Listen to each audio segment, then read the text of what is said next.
ಜಿಲ್ಲೆಯ ಶಾಲಾ ಶೌಚಾಲಯಗಳ ಸ್ಥಿತಿಗತಿಗಳ ನೈಜ ವರದಿ ನೀಡಬೇಕು. ಜೊತೆಗೆ ಶಾಲಾ ಹಂತದಲ್ಲಿ ಶಾಲಾ ಶೌಚಾಲಯಗಳ ನಿರ್ವಹಣೆ ಸಮರ್ಪಕವಾಗಿರಬೇಕು. ಮೇ ಅಂತ್ಯದ ಒಳಗಾಗಿ ಶೌಚಾಲಯಗಳು ಸುಸ್ಥಿತಿಯಲ್ಲಿ ಕಾರ್ಯನಿರ್ವಹಿಸುವಂತಾಗಬೇಕು ಎಂದು ರಾಜ್ಯದ ಕಾನೂನು, ನ್ಯಾಯ, ಮಾನವ ಹಕ್ಕುಗಳು, ಸಂಸದೀಯ ವ್ಯವಹಾರಗಳು, ಶಾಸನ ರಚನೆ ಮತ್ತು ಪ್ರವಾಸೋದ್ಯಮ ಸಚಿವರು ಹಾಗೂ ಗದಗ ಜಿಲ್ಲಾ ಉಸ್ತುವಾರಿ ಸಚಿವರಾದ ಡಾಕ್ಟರ್ ಎಚ್.ಕೆ. ಪಾಟೀಲ್ ಅವರು ತಿಳಿಸಿದರು. ನಗರದ ಜಿಲ್ಲಾಧಿಕಾರಿಗಳ ಕಚೇರಿ ಸಭಾಂಗಣದಲ್ಲಿ ಜಿಲ್ಲಾಧಿಕಾರಿಗಳು, ಜಿಲ್ಲಾ ಪಂಚಾಯಿತಿ ಮುಖ್ಯ ಕಾರ್ಯನಿರ್ವಹಣಾ ಅಧಿಕಾರಿಗಳು ಹಾಗೂ ಶಾಲಾ ಶಿಕ್ಷಣ ಇಲಾಖೆ ಉಪನಿರ್ದೇಶಕರು ಸೇರಿದಂತೆ ಶಿಕ್ಷಣ ಇಲಾಖೆಯ ಅಧಿಕಾರಿಗಳೊಂದಿಗೆ ಜಿಲ್ಲೆಯಲ್ಲಿನ ಶಾಲಾ ಶೌಚಾಲಯಗಳ ಕುರಿತು ಸಭೆ ಜರುಗಿಸಿ ಮಾತನಾಡಿದರು. ಜಿಲ್ಲೆಯಲ್ಲಿನ ಪ್ರಾಥಮಿಕ ಹಾಗೂ ಪ್ರೌಢಶಾಲೆಗಳ ಶೌಚಾಲಯಗಳು ವ್ಯವಸ್ಥಿತವಾಗಿ ಇರುವಂತೆ ಕ್ರಮ ವಹಿಸಬೇಕು. ಸ್ವಚ್ಛತೆ ಹಾಗೂ ಶಾಲಾ ಮಕ್ಕಳ ಆರೋಗ್ಯದ ಹಿತದೃಷ್ಟಿಯಿಂದ ಶೌಚಾಲಯಗಳ ಸ್ಥಿತಿಗತಿ ಪರಿಶೀಲಿಸಿ ಅವುಗಳು ಸಮರ್ಪಕ ಬಳಕೆಗೆ ಅನುಕೂಲವಾಗುವಂತೆ ಕ್ರಮ ವಹಿಸಬೇಕು. ಜಿಲ್ಲೆಯಲ್ಲಿನ ನಗರದ ಹಾಗೂ ಗ್ರಾಮೀಣ ಪ್ರದೇಶಗಳ ಶಾಲಾ ಮೂತ್ರಾಲಯ ಹಾಗೂ ಶೌಚಾಲಯಗಳ ಸ್ಥಿತಿಗತಿಗಳನ್ನು ಪಿಪಿಟಿ ಮೂಲಕ ವೀಕ್ಷಣೆ ಮಾಡಿ ನಂತರ ಸಚಿವರು ಮಾತನಾಡಿ ತಮ್ಮ ವ್ಯಾಪ್ತಿಯಲ್ಲಿ ಬರುವ ಶಾಲಾ ಶೌಚಾಲಯಗಳ ದುರಸ್ತಿ ಬಗೆಗಿನ ಪಟ್ಟಿಯನ್ನು ಮಾಡಬೇಕು.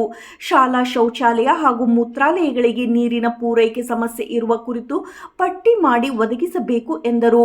ಶಾಲೆಗಳಲ್ಲಿನ ಹಾಗೂ ಶೌಚಾಲಯಗಳಲ್ಲಿ ಸ್ವಚ್ಛತೆಗೆ ಆದ್ಯತೆಯನ್ನು ನೀಡಬೇಕು. ಶೌಚಾಲಯದ ದುರಸ್ತಿಗೆ 10,000 ರೂಪಾಯಿ ಒಳಗೆ, 10,000 ರೂಪಾಯಿದಿಂದ 50,000 ರೂಪಾಯಿ ಒಳಗೆ, 50,000 ರೂಪಾಯಿಯಿಂದ 70,000 ರೂಪಾಯಿ ಒಳಗೆ, 70,000 ರೂಪಾಯಿಯಿಂದ 1,00,000 ರೂಪಾಯಿ ಒಳಗೆ ದುರಸ್ತಿ ವೆಚ್ಚ ಇರುವ ಶಾಲಾ ಶೌಚಾಲಯಗಳ ಪಟ್ಟಿಯನ್ನು ತಯಾರಿಸಿ ಏಪ್ರಿಲ್ 18ರಂದು ಜರುಗುವ ಸಭೆಗೆ ಹಾಜರಾಗುವಂತೆ ನಿರ್ದೇಶಿಸಿದರು. ಜಿಲ್ಲೆಯ ಶೌಚಾಲಯಗಳ ಅವ್ಯವಸ್ಥೆ ಸ್ಥಿತಿಗತಿಗಳನ್ನು ಗಂಭೀರವಾಗಿ ಪರಿಗಣಿಸಿ ಶೌಚಾಲಯಗಳ ಬಳಕೆಗೆ ಯೋಗ್ಯವೇ ಎಂಬುದರ ಕುರಿತು ನೈಜ ವರದಿ ನೀಡಬೇಕು. ಸಣ್ಣ ಪುಟ್ಟ ದುರಸ್ತಿ ಅಗತ್ಯವಿದ್ದಲ್ಲಿ ತಮ್ಮ ಹಂತದಲ್ಲಿ ಸರಿಪಡಿಸಿಕೊಳ್ಳಬೇಕೆಂದು ತಿಳಿಸಿದರು. ಜಿಲ್ಲಾ ಪಂಚಾಯಿತಿ ಮುಖ್ಯ ಕಾರ್ಯನಿರ್ವಹಣಾ ಅಧಿಕಾರಿ ಭರತ್ ಎಸ್ ಮಾತನಾಡಿ, ಶಿಕ್ಷಣ ಇಲಾಖೆಯಿಂದ ಶೌಚಾಲಯಗಳ ವಸ್ತುಸ್ಥಿತಿ ಕುರಿತು ನೀಡಿದ ವರದಿ ಸಮರ್ಪಕವಾಗಿಲ್ಲ. ಈಗಿರುವ ಶೌಚಾಲಯಗಳ ಸಣ್ಣ ಪುಟ್ಟ ವರದಿ ಮಾಡಿದರೆ ಎಷ್ಟು ಸರಿ ಹೋಗುತ್ತದೆ ಎನ್ನುವುದರ ಕುರಿತು ಮಾಹಿತಿ ನೀಡುವಂತೆ ಹೇಳಿದರು. ಶಾಲೆಗಳಲ್ಲಿ ಶೌಚಾಲಯಗಳೇ ಇರದ ಪಟ್ಟಿ ಸಿದ್ಧಪಡಿಸಿ ಸಲ್ಲಿಸಬೇಕು.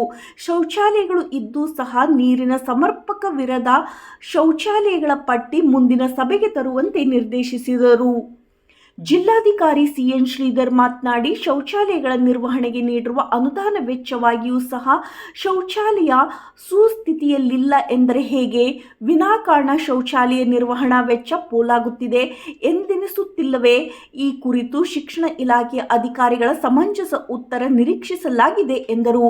ಶಾಲಾ ಶಿಕ್ಷಣ ಇಲಾಖೆ ಉಪನಿರ್ದೇಶಕ ಆರ್.ಎಸ್. ಬುರ್ಡಿ ಅವರು ಮಾತನಾಡಿ, ಜಿಲ್ಲೆಯಲ್ಲಿ 689 ಶಾಲಾ ಶೌಚಾಲಯಗಳು ಇದ್ದು ಅವುಗಳು ತಾಲೂಕವಾರು ಸುಸ್ಥಿತಿ, ದುರಸ್ತಿ, ನಿರ್ವಹಣೆ ಕುರಿತು ವರದಿ ನೀಡಲಾಗುವುದು.